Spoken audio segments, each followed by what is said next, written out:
Қайырлы күн баршаңызға. Құрметті менің оқырмандарым. Негізі мен мынау өмірімнің өзі бір қызық жағдайлардан тұрады ғой. Жалпы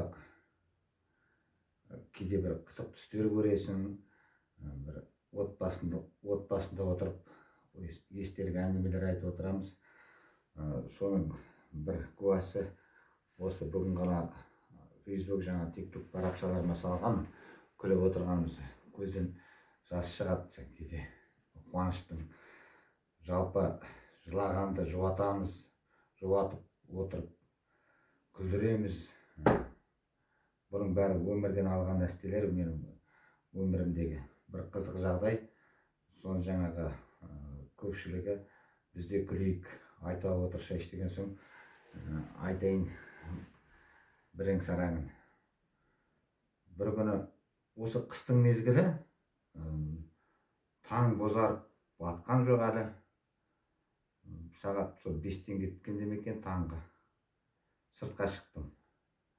Барып өлгенімді айтып, бісмілләмді айтып, есікті ашып, айға қарап, ей Алла, бергеніңе шүкір, аяқ қолымды сау қылып оятқаныңа рахмет деп айта берген сода түстімнен бірдеңе секіріп өтті.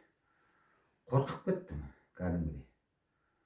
Содан жан-жағыма қарайым, бір денем түршігіп, қара тер бұрқ ете түсті, аяғым дірілдей бастады. Манағы бір арқардай өзі биік, әппақ қасқыр дейін десем, қасқырға ұқсамайды. Ой, бірен біздің жақта қайдағы қасқыр.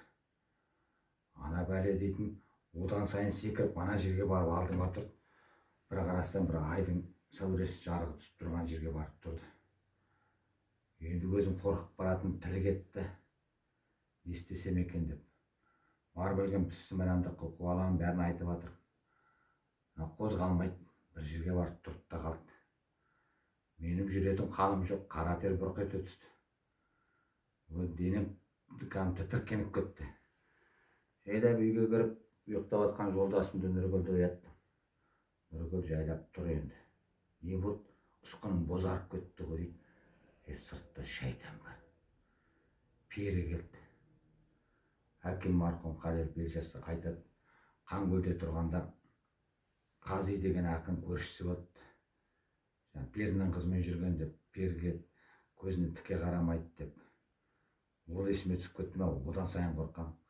Жолдасым мен бірге сыртқа шықты. Сыртқа шықсам, анағы әппақ әлі тұр. Бір орында қозғалмайды.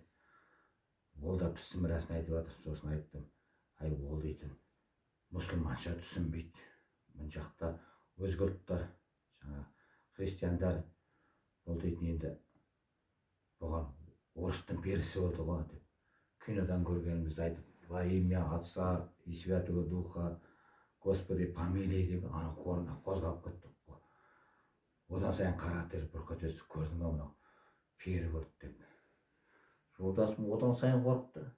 Ойбай, мені үйге жеткіз, қалаға ауылыңда шайтан бар, пері бар екен дегенмен деп. Ауылдың шетінде тұратын көрші, жақын жер енді, шет жағында. Дядя Петяға бардым, есігін қақтым. Дядя Петя, тұрыңыз, не болды? Сөйлейтін қал жоқ. Жолдасымды Самараның трассасына апарып тастап, кетіп бара жатқан машиналар тоқтатып, қалаға жеткізіп тұратын.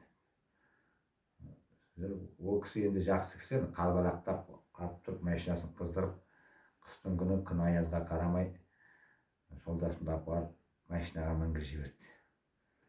Мен үйге келіп, енді жарық болып, сыртқа шықтым. Шықсам, анағы әппақ, кәдімгі забормен бірдей біп-биік қораның ішінде тұр, қораға секіріп келген. Қараймын, ешкі, кәдімгі жабайы болып кеткен анау. Содан барып бісмілләмді айттым. Енді содан кейін қораға жақындай алсамшы. Қораға кіре алмайын. Кірейін десем қорқам, алдымда қыз болып тұр ма, шашын жалбыратып деп. Жоқ, бір күн өтті, 2 күн өтті, содан 10 шақты күн өтті. Байқап қарасам, әлгі ауылдың шетінде тұратын Сергейдің ешкісі, текесі. Ол дейтін жаңағы жаздың күні қашып кетеді екен де, қамыстың ішіне кіріп кетіп, қыстың күні қар түскенде бір келеді екен. Үйін шатастырып алып біздің үйге келген ғой. Соны айтайын деп жанталасып қалаға келдім, үйге келіп, жолдан келіп шаршап кеткенмін ғой. Шаршап кетіп, ұйықтап кеткенмін енді. Ұйықтап кетіп, айқайлаған қатты ішімнен мен. Жолдасым шауып келіп оятып жатыр, жайлап тұр, бастырылып жатсың ба. Қайдағы ана сыртында, көрпем жамылған сыртындағы жаңағы қабын мықтап тұрып жыртып тастағанмын, тарта бергенмін ғой. Не болды дейді. Ой, мынау гаишник тоқтатып алып мені. Ремень салмадың деп. Мынау не зат, ремень салып жатырмын деп тартқылай беріп, көрпенің қабығын жыртып тастағанмын ғой. Жігіттер рөлге отырғанда ремендерін салып отырыңыздар.